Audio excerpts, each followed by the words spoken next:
नमस्कार, आप देख रहे हैं बनो अपना फाइनेंस मिनिस्टर और मैं हूं आपके साथ कविता थपलियाल। ये वो शो है जहां हम आपके पैसों से जुड़े सबसे अहम फैसलों को आसान भाषा में आपको समझाते हैं। आज बात एक खास फंड की हम कर रहे हैं जो हर सैलरी वाले इंसान के लिए रिटायरमेंट का आधार होता है। जी हाँ, बात हो रही है आपके प्रोविडेंट फंड की यानी पीएफ की। हाल ही में ईपीएफओ यानी एम्प्लॉयज प्रोविडेंट फंड ऑर्गेनाइजेशन ने अपने नियमों में 2025 के लिए बड़े बदलाव किए हैं। अब पीएफ से पैसा निकालने के नियम, ईपीएस यानी एम्प्लॉय पेंशन स्कीम के प्रावधान और बेरोजगारी की स्थिति में मिलने वाले लाभ, सब कुछ बदल गया है। ये कैसे, आपको हम बताएंगे आज के हमारे इस एपिसोड में। क्या बदला है, क्यों बदला है, इसका असर आप जैसे कर्मचारियों पर क्या पड़ेगा, कैसे पड़ेगा, इसी की हम पड़ताल करेंगे। लेकिन चलिए सबसे पहले बदलाव क्या है आपको बता देते हैं। तो ईपीएफओ नियमों में जो बड़े बड़े बदलाव किए गए हैं उसके बारे में हम आपको इस शो में बताएंगे। साथ ही पीएफ के साथ साथ ईपीएस में भी क्या नई बातें आई हैं ये भी आपके लिए जानना जरूरी है। तो सबसे पहले पीएफ निकासी के नियम जो आसान हुए हैं उसके बारे में आपको बताते हैं। कुछ परिस्थितियों में आप अपनी पीएफ राशि का 100% तक आप निकाल सकेंगे। पहले अलग अलग कारणों के लिए अलग अलग लिमिट थी, अब नियमों को सरल बनाकर 3 कैटेगरीज में बांटा गया है। जरूरी जरूरतें, जिसमें शिक्षा शामिल है, शादी शामिल है, इलाज शामिल है, घर से जुड़ी जरूरतें, घर खरीदना, मरम्मत करवाना वगैरह, ये सब इसमें शामिल हो जाता है। विशेष परिस्थितियां, लंबी बीमारी हो, प्राकृतिक आपदा हो आदि, ये सब इसमें शामिल हो जाता है। इसका मतलब ये है कि प्रक्रिया पहले से ज्यादा आसान और पारदर्शी हो गई है। दूसरा, 25% रकम पीएफ में रखना अनिवार्य हो गया है। अब हर सदस्य को अपनी कुल पीएफ राशि का कम से कम 25% हिस्सा खाते में ही रखना होगा। यह हिस्सा रिटायरमेंट के लिए सुरक्षित रहेगा और उस पर ब्याज भी आपको मिलेगा। ईपीएफओ का इस पर क्या कहना है? उनका यह कहना है कि यह कदम लोगों को अपनी पूरी बचत एक साथ निकालने से रोकने के लिए बनाया गया है, ताकि रिटायरमेंट का आधार जो कि लोग पीएफ मानते हैं वो टूट ना जाए। तीसरा, नौकरी छोड़ने पर वेटिंग पीरियड बढ़ा। पहले अगर कोई यहां पर व्यक्ति नौकरी छोड़ता था तो 2 महीने बाद पीएफ आप निकाल सकते थे। अब ये वेटिंग पीरियड को जो है वो बढ़ा दिया है, इसको बढ़ाकर दरअसल 12 महीने कर दिया गया। यानी अगर आप बेरोजगार हैं तो पूरा पीएफ निकालने से पहले आपको 1 साल का इंतजार लगभग करना होगा। सर्विस पीरियड का नियम एक जैसा। इसका मतलब यह है कि अब किसी भी प्रकार की आंशिक निकासी या पार्शियल विड्रॉल की अगर बात करें तो इसके लिए न्यूनतम नौकरी की अवधि सिर्फ 12 महीने रखी गई है। पहले हर कारण के लिए अलग अलग सर्विस पीरियड लगता था, अब ये नियम आसान और एक समान कर दिए गए हैं। ईपीएस पर आते हैं, इसमें जो बदलाव हैं और इसके बदलाव जो है आपके पीएफ के साथ साथ ही चलते हैं। इसमें कुछ ही अपडेट्स हैं, लेकिन उसमें से एक है ईपीएस की पूरी राशि निकालने के लिए अब 36 महीने यानी 3 साल तक आपको बेरोजगारी दिखानी पड़ेगी, बेरोजगार रहना पड़ेगा। यानी अगर सदस्य 3 साल तक किसी भी नौकरी में नहीं है तभी वो अपनी पूरी ईपीएस राशि निकाल सकता है। पहले ये समय सीमा कम थी, अब इसे बढ़ाया गया है ताकि लोग जल्दबाजी में पेंशन का पैसा ना निकाले। इसके अलावा अब पीएस की जानकारी और ट्रांसफर प्रक्रिया अभी ऑनलाइन पोर्टल के जरिए और पारदर्शी हो गई है। हर सदस्य को यह सुनिश्चित अब करना होगा कि उनका यूएएन और उनका जो आधार है ईपीएस खाते से लिंक हो, ताकि पेंशन सर्विस सुचारू रूप से यहां पर चल सके। बेरोजगार होने पर भी अगर 10 साल की नौकरी में आप रहे हैं, 10 साल तक आपने नौकरी की है, तो 58 की उम्र से आपको पेंशन मिल जाएगी। इतना ही नहीं, प्रक्रिया अब डिजिटल और आसान भी हो गई है। ईपीएफओ अब पूरी तरह डिजिटल ट्रांजैक्शंस की दिशा में बढ़ रहा है। पीएफ हो या ईपीएस निकालने, ट्रांसफर करने की बात हो या ट्रैक करने की प्रक्रिया अब उमंग ऐप और ईपीएफओ पोर्टल में की जा सकती है। पेपर वर्क होगा, क्लेम प्रोसेस तेजी से निपटेगा। अब इन सब के बीच में आपके लिए क्या मतलब निकल कर आता है? तो इन नए नियमों से आपकी लिक्विडिटी यानी जरूरत के समय पैसे तक पहुंच थोड़ी आसान बनाई गई है, लेकिन डिसिप्लिन यानी बचत को बचाए रखने पर जोर और बढ़ गया है। पीएफ से निकासी आसान हो गई है, लेकिन 25% रकम पीएफ में ही आपको रखनी पड़ेगी, यह सुनिश्चित कर दिया गया है। बेरोजगारी में अब 12 महीने तक का इंतजार करना होगा। ईपीएस यानी पेंशन फंड के लिए 3 साल की शर्त लागू हो गई है। अगर आपकी केवाईसी और आधार लिंक नहीं है तो क्लेम अटक भी सकता है, ये आपको जान लेना है। यानी अब ये सिस्टम आसान भी है और जिम्मेदार भी है। आपके पैसे तक पहुंचते वक्त सुविधा आपको मिलेगी, लेकिन पीएफ और पेंशन को रिटायरमेंट के लिए सुरक्षित रखना ही मुख्य मकसद रहेगा। अब इस विषय पर हम गहराई से चर्चा करेंगे। मेरे साथ दो मेहमान जुड़ गए हैं, कुणाल काबरा है और अर्णव पंड्या है। आप दोनों का स्वागत है इस चर्चा में। पीएफ की 100% निकासी के नियम से कर्मचारियों को आखिर कितनी राहत और कितना खतरा है? एलिजिबल बैलेंस का अगर हम मतलब समझना चाहें तो वो मतलब क्या होगा? कर्मचारी और नियोक्ता दोनों का योगदान अब इसमें शामिल है। 25% रकम पीएफ में ही रखना होगा। थोड़ा सा कुणाल, इस पर हम चाहते हैं कि आप प्रकाश डालें। क्या ये फिक्स रहेगा, हर निकासी पर ये लागू होगा? कुछ समझाएं। नहीं, ये जो नया कानून आया है, आई थिंक इसमें एक जो सबसे बड़ा कंफ्यूजन या जिससे डाउट क्रिएट हो रहा है वो जो 100% निकासित रकम को आप निकाल सकते हो, उसके अराउंड काफ़ी लोगों को कंफ्यूजन है। तो इसमें जो नियम है वो ये कहता है कि आपने जिस कारणवश इसको निकालने की रिक्वेस्ट डाली है उसके अंदर उसका एक अलग फॉर्मूला होता है। जैसे अगर आप घर लेने के लिए अगर आप निकालना चाहते हो तो उसका फॉर्मूला है कि आपकी जो बेसिक वेज उसमें दिखाई गई है उसका 36 गुना आप निकाल सकते हो। उस पे पहले लिमिट 36 गुना या 90% जो भी लोअर है वो निकाल सकते हो। वो 90% हटा के 100% कर दिया गया है। लेकिन फॉर्मूला आज भी वही है कि आपकी जो बेसिक वेज है उसका इंटू 36 करके जो रकम आती है उतना ही रकम आप निकाल सकते हो। इसके ऊपर जब ओवरऑल जो आपका पीएफ का जो बैलेंस है उसका 100% में से अगर 25% अलग निकाला जाए, राइट, तो कई केसेस में ऐसा होगा कि जो आपकी पुरानी लिमिट है या जो आज भी लागू लिमिट है, राइट, आप एक्चुअली में उससे कम निकाल पाओगे।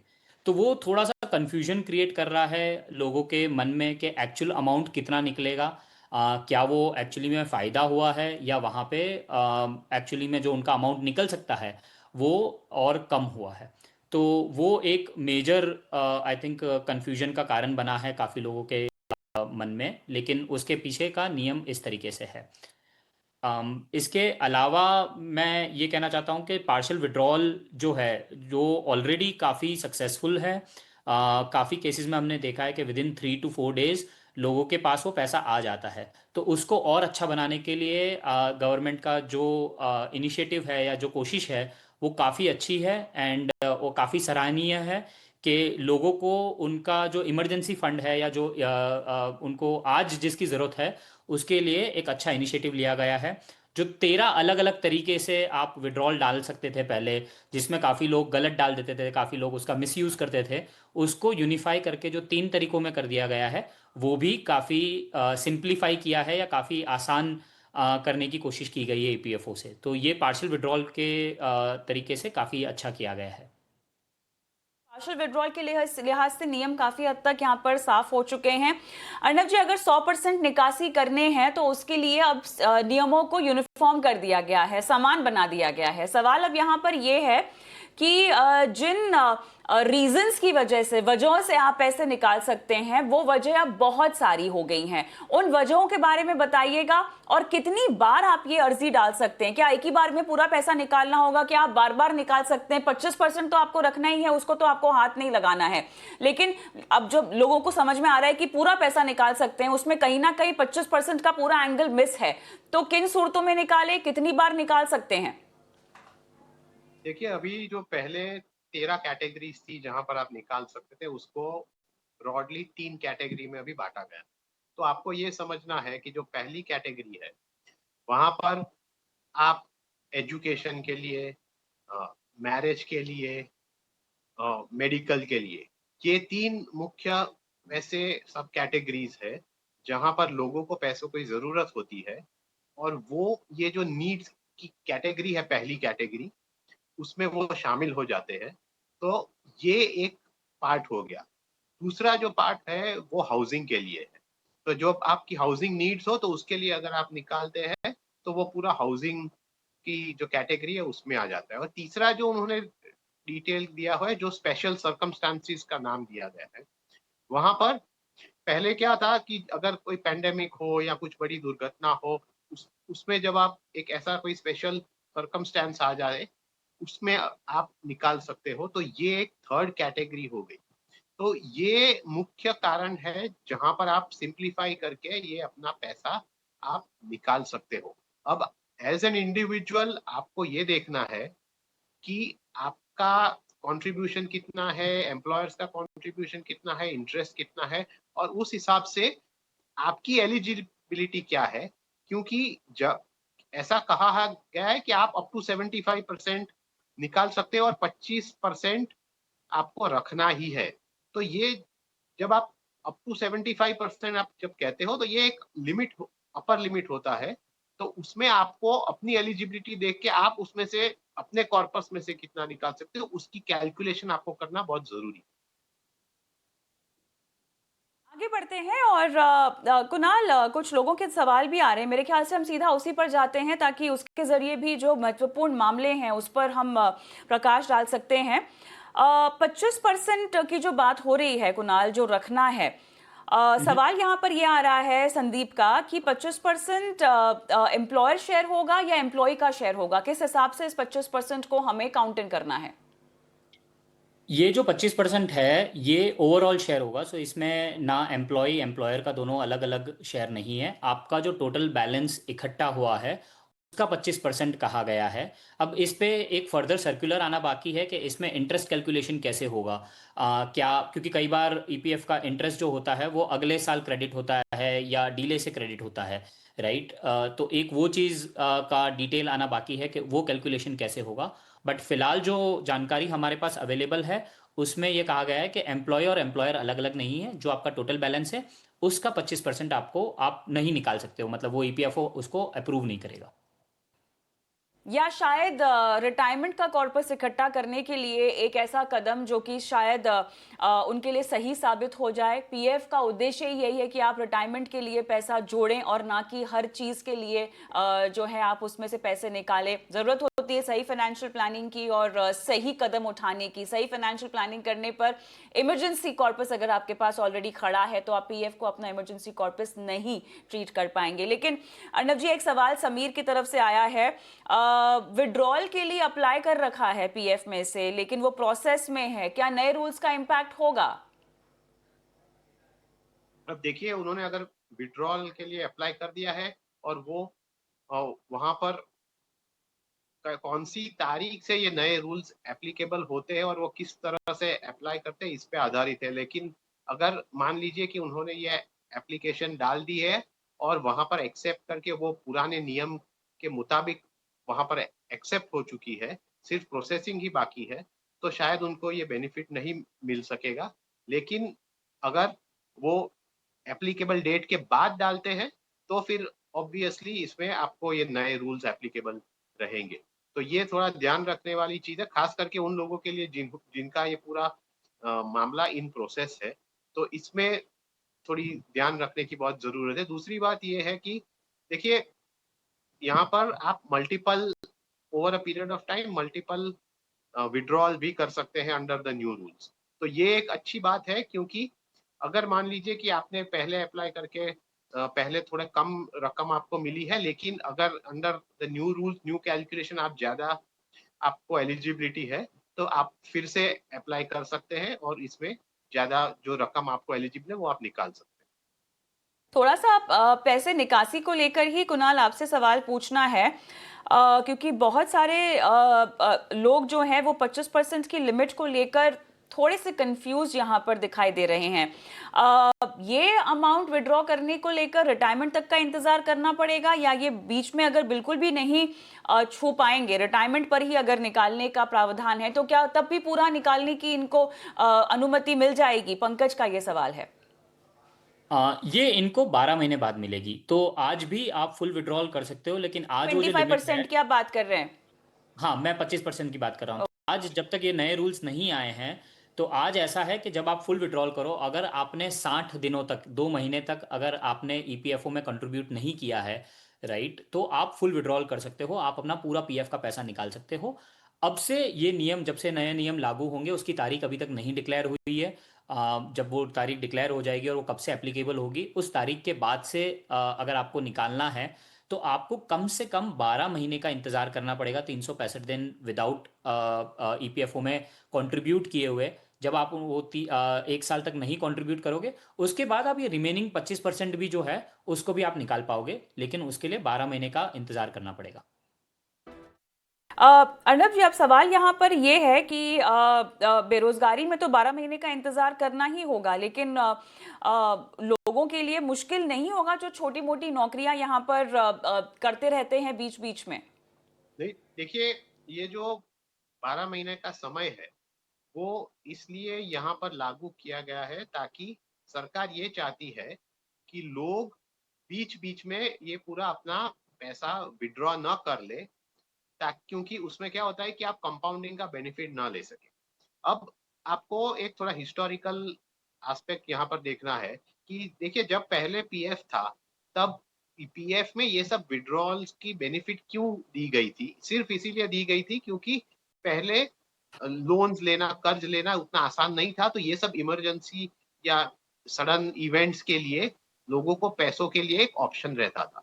अब आज की तारीख में अगर आप देखें तो आपके पास जो फाइनेंस के अलग अलग प्रकार के माध्यम है वो काफी सारे अवेलेबल है। तो इसीलिए अब एक तरह से सरकार ये भी चाहती है कि लोग थोड़ा अपना रिटायरमेंट की तरफ अपना कॉर्पस भी बढ़ाए, और ये जो 12 महीने का समय है उसमें उसका बेनिफिट ये भी है कि अगर आप इस समय में कुछ और प्रावधान कर देते हैं या आपको वापस से नौकरी मिल जाती है तो आपको ये पूरी रकम वहां से विड्रॉ नहीं करनी पड़ेगी, जिससे आपका एक कॉर्पस बना रहे हो और फिर उस कॉर्पस पे आप कंपाउंडिंग कर सकते हो। तो गोल यही है कि एट द एंड ऑफ अपना वर्किंग लाइफ, जब एक व्यक्ति कोई रिटायर हो जाए तो उसके पास पर्याप्त कॉर्पस हो ताकि उसको उसमें से एक रेगुलर इनकम या पेंशन या एन्युइटी वहां से वो जनरेट कर सके। और यही प्रॉब्लम है कि लोग, एक तरफ आप देख रहे हैं कि एक आसानी हो चुकी है in terms of withdrawal from provident fund, पर अगर आप प्रोविडेंट फंड को एक रिटायरमेंट ऑप्शन की तरफ ट्रीट कर रहे हो तो फाइनेंशियल प्लानिंग की दृष्टि से आपको जो अपने रिटायरमेंट ऑप्शन है वहां से कम अमाउंट विड्रॉ करना चाहिए ताकि एक आपका कॉर्पस बना रहे। ऑलराइट, कुणाल, हमारे दर्शक का एक सवाल है और इनका नाम सुशील है। ये कह रहे हैं कि इन्होंने एक कंपनी छोड़े, 2 साल हो गए हैं लगभग छोड़े हुए, और इनके पास पीएफ का अमाउंट क्लोज टू 20 लाख है फिलहाल, और इन्होंने अपना पीएफ ट्रांसफ़र नहीं किया है, लेकिन इन्हें दूसरी जगह अब जॉब मिल गई है। अब सवाल ये है कि पैसे ये कैसे निकाल सकते हैं कि उसके लिए 3 साल के इंतज़ार की ज़रूरत पड़ेगी? जो 3 साल वाला जो लिमिट है वो सिर्फ पेंशन के लिए है, और पेंशन में भी ऐसा नहीं है कि 3 साल के बाद आप निकाल ही पाओगे। पेंशन में एक अंडरलाइंग रूल और है कि अगर आपका कंट्रीब्यूशन 6 महीने से 113 महीने के बीच में रहा है, आपका टोटल ईपीएफओ का जो टेन्योर है वो 6 से 113 महीने मतलब 9.5 साल के अंदर अंदर रहा है, तभी आप पेंशन विड्रॉ कर सकते हो। और उसमें भी पहले 2 महीने का इंतजार करना पड़ता था, अब 36 महीने का इंतजार करना पड़ सकता है। अगर आपका टोटल टेन्योर 10 साल का क्रॉस हो चुका है तो आप पेंशन वैसे भी नहीं निकाल सकते थे पहले, और आज भी नहीं निकाल पाओगे। रही बात इनके सवाल की, तो जब ये नई जगह पे इनको नौकरी लग गई है और ये ऑलरेडी 2 साल इन्होंने इस पैसे का यूटिलाइजेशन नहीं किया, इनको ज़रूरत नहीं थी, तो अगर आप एज अ सजेशन पूछो तो मैं यही कहूँगा कि अगर आपको ज़रूरत नहीं थी, आपने नहीं निकाला, तो उसी को कंटिन्यू कीजिए, इसको क्लोज करवा के बंद करवा के, बिकॉज 8.5% के करीब जो आपको इंटरेस्ट मिल रहा है, जो आपको टैक्स फ्री भी है और जो कंपाउंडिंग भी हो रहा है सालों साल तक, तो जब आप रिटायर होंगे तब ये काफ़ी अच्छी राशि बन पाएगी आपको रिटायरमेंट के लिए। उस बीच, उस दौरान अगर आपके कोई बड़े गोल्स आते हैं, चाहे खुद की शादी को लेके या चाहे परिवार में बच्चों की हायर एजुकेशन को लेके या किसी और तरीके की नीड आती है, तो उसके लिए भी जो ईपीएफओ ने नई लिमिट्स एस्टैब्लिश कर ली है कि अब आप शादी के लिए भी 5 बार विड्रॉ कर सकते हो और एजुकेशन के लिए भी 10 बार कर सकते हो, तो वो सिर्फ खुद के लिए नहीं लेकिन खुद के परिवार की रिक्वायरमेंट्स के लिए भी आप वो रिक्वायरमेंट्स पार्शियल विड्रॉल कर सकते हो। तो आप एक अच्छी राशि वहाँ से निकाल सकते हो। हाँ, पूरी राशि ऑफ कोर्स आपको इंतज़ार करना पड़ेगा, बट बाकी राशि आप डेफिनेटली कर सकते हो। तो सुशील जी को फिलहाल रुक जाना चाहिए और मर्ज करना चाहिए उनका नए जॉब के साथ इस एग्जिस्टिंग अकाउंट को। ऑलराइट, चलिए आगे बढ़ते हैं। और अर्नब जी, अब सवाल यहाँ पर ये उठता है कि क्या ये करना चाहिए कि नहीं करना चाहिए? आपको फ्लेक्सिबिलिटी मिल गई है विड्रॉल्स को लेकर और कई सारे क्राइटेरियाज के तहत आप पैसे निकाल सकते हैं, बट हैविंग सेड दैट पूरा जो पर्पस है रिटायरमेंट का वो कहीं ना कहीं डिसॉल्व हो जाता है अगर आप पीएफ से इतनी आसानी से पैसा निकालेंगे तो। देखिए, मेरा मानना है कि फैसिलिटी होना एक अच्छी बात है, क्योंकि ये आपके लिए एक ऑप्शन है। लेकिन इन ऑल मैटर्स फाइनेंशियल, कोई भी फाइनेंशियल मैटर हो, तो सिर्फ इसीलिए कि आपके पास फैसिलिटी है आपको यूज करना है, ये जरूरी नहीं है। देखिए, क्रेडिट कार्ड में भी वैसा होता है, सिर्फ इसीलिए कि आपके पास थोड़ी हायर लिमिट है, इसका मतलब ये नहीं कि आपको ये पूरी लिमिट पूरे वक्त यूज करनी है, पर जब जरूर पड़े तब यूज करनी है। तो यही प्रिंसिपल मैं इसमें आपको कहूंगा कि लोगों को करना चाहिए कि अगर आपको कोई इमरजेंसी हो या बहुत जरूरत हो, खास करके इम्पोर्टेंट गोल्स के लिए, एजुकेशन हो, मैरिज हो, इलनेस हो, जहां पर आप दूसरी तरह से प्लानिंग करके रकम नहीं निकाल सकते या आपके पास अवेलेबल नहीं है, तभी आपको इसका यूटिलाइजेशन करना होगा, तभी आपको इस फैसिलिटी का उपयोग करना होगा। क्योंकि अदरवाइज कोई भी रिटायरमेंट प्रोडक्ट हो आपके लिए, उसका मकसद सिर्फ एक और एक ही होना चाहिए कि आप उसे टच ना करें और उसे बढ़ते जाए over a period of time, नया कंट्रीब्यूशन आते जाए, उसमें अर्निंग्स होता जाए, ताकि जैसे जैसे कॉर्पस बढ़ता जाएगा हर साल उसमें आपको जो कमाई है वो ऑटोमेटिकली कंपाउंड होती जाएगी, यानी कि कमाई पे कमाई पे कमाई होती जाएगी। और इसका ही पूरा लाभ है, और इसका लाभ तभी मिलता है जब आप बहुत सालों के लिए इसमें अंदर रहते हैं। और एक और चीज बहुत इंपॉर्टेंट यहाँ पर यह भी है कि देखिए, जब आप इस प्रकार का कंपाउंडिंग करते हो, तब over a period of time जो आपके लिए कॉर्पस है, तो वो रिटायरमेंट के लिए आपको एक बहुत बड़ी रकम की जरूरत होती है। तो मोस्ट प्रोबेबली जब आप रिटायरमेंट प्लानिंग करते हो, तो आप सिर्फ और सिर्फ एक ही ऑप्शन पे ध्यान नहीं रखोगे, आपको 2-3 ऑप्शंस सिलेक्ट करना होगा, खासकर आज की दुनिया में जब इन्फ्लेशन इतना है और एक्सपेंस इतने बढ़ रहे हैं। और इसके साथ एक फाइनल चीज ये है कि जब भी आप रिटायरमेंट की कॉर्पस, लिमिट्स, इनकम के बारे में सोचे, तब पोस्ट टैक्स रिटर्न्स देखिए, क्योंकि ये बहुत महत्व रखते हैं। और यहीं पे पीएफ का एक बहुत बड़ा फैक्टर है, क्योंकि जो टैक्स फ्री रिटर्न्स है, वो आपका जो नेट रिटर्न है वो एज कंपेयर टू काफी सारे अदर डेट ऑप्शंस खास करके वो हाई चला जाता है। तो ये आपको एक ध्यान में रखने वाली चीज है कि रिटायरमेंट प्लानिंग का पूरा जो कॉर्पस है, उसका जो डेट एलोकेशन है, उसमें आप ये पीएफ को किस प्रकार का स्थान देते हैं। एक आखिरी सवाल रोहित हमारे दर्शक का है, ये पूछ रहे हैं कि इनके पास अगर 10 लाख रुपए फिलहाल पड़े हैं ईपीएफ में, तो उसको वो विड्रॉ करना चाहते हैं, लेकिन पूछ रहे हैं कि अब ये कितना विड्रॉ कर पाएंगे नए नियमों के बाद, अगर पुराने नियमों से इसकी कंपैरिजन करें, और क्या विड्रॉ कर पाना मुमकिन होगा भी कि नहीं? राइट, इसमें डिपेंड करता है कि वो अभी कंट्रीब्यूट कर रहे हैं या नहीं कर रहे हैं। अगर वो पिछले 2 महीने से नहीं कंट्रीब्यूट कर जवाब रहे दे हैं, दीजिए, दोनों लिहाज से जवाब दे दीजिए, कंट्रीब्यूट कर भी रहे हो या जब नहीं भी कर रहे हो तो। अगर वो पिछले 2 महीने से कंट्रीब्यूट नहीं कर रहे हैं तो वो पूरा 10 लाख विड्रॉ करने के लिए एलिजिबल है, वो पूरा निकाल सकते हैं पुराने नियमों के तहत। अभी नए नियमों की एप्लीकेबल डेट नहीं आई है, तो हमें नहीं पता कि वो किस तारीख से इम्प्लीमेंट होंगे। अगर जब से वो इम्प्लीमेंट होते हैं तो उसके बाद वो सिर्फ 7.5 लाख रुपए निकाल पाएंगे अंटिल 12 महीने कंप्लीट हो। तो अगर वो कितने टाइम से कंट्रीब्यूट नहीं कर रहे हैं, उसके हिसाब से अगर उनके 12 महीने कंप्लीट हो गए तो नए नियमों के बावजूद वो पूरे के पूरे 10 लाख निकाल पाएंगे। अब रही बात दूसरी कि अगर वो एग्जिस्टिंगली कंट्रीब्यूट कर रहे हैं, तो पुराने नियमों के तहत डिपेंडिंग कि वो कौन से नियम के अंतर पार्शियल विड्रॉल करना चाहते हैं, क्योंकि फुल अगर वो कंट्रीब्यूट कर रहे हैं तो फुल विड्रॉल तो वो नहीं कर पाएंगे।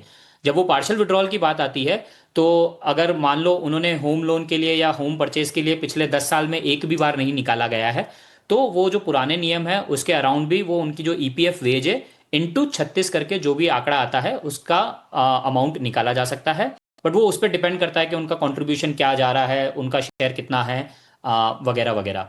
एंड नए नियमों के तहत भी वो अमाउंट मोर और लेस सेम आएगा, बिकॉज मुझे ऐसा लगता है मेजॉरिटी केसेस में जो हमने देखा गया है, वो लिमिट 90% या 100% से सेट नहीं होती। वो जो आपका ईपीएफ वेज है उसके ऊपर जब वो फॉर्मूला लगता है, उस फॉर्मूला से ही आपकी हायर लिमिट सेट हो जाती है।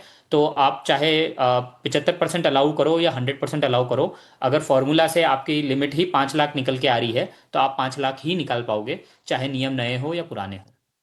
ऑलराइट, चलिए समय समाप्त हुआ है, लेकिन सवाल अभी भी बहुत सारे हैं, लेकिन इतने ही सवालों को हम जगह दे पाएंगे। बहुत बहुत धन्यवाद आप दोनों का शिरकत की। और जो भी दर्शक सवाल और पूछना चाहते हैं तो व्हाट्सएप नंबर हम स्क्रीन पे फ्लैश कर रहे हैं, और यूट्यूब पर अगर देख रहे हैं तो वहाँ भी अपने सवाल छोड़ सकते हैं। बहुत बहुत धन्यवाद आप दोनों का शो में शिरकत की। और जाते जाते तो ये साफ हो चुका है कि ईपीएफओ के नए नियम के बाद पीएफ और ईपीएस दोनों ही योजनाएं ज्यादा पारदर्शी और अनुशासित बन गई हैं। पीएफ से अब पैसा निकालना आसान है, ईपीएस से जुड़ी जानकारी ऑनलाइन ट्रैक की जा सकती है, पूरी प्रणाली डिजिटल होती जा रही है। लेकिन याद रखिए, ये पैसा आपके रिटायरमेंट की सुरक्षा कवच है, इसे इमरजेंसी कैश की तरह इस्तेमाल करने से बचें। अपने पीएफ और ईपीएस दोनों के लिए यूएएन, आधार, केवाईसी लिंक करना ना भूलें, और अपनी सेविंग्स को लंबे समय के नजरिए से देखें, क्योंकि आखिरकार आप ही हैं अपने पैसों के असली मालिक। जी हाँ, और इसी के साथ मुझे भी आज के इस शो में इजाजत दें। नमस्कार।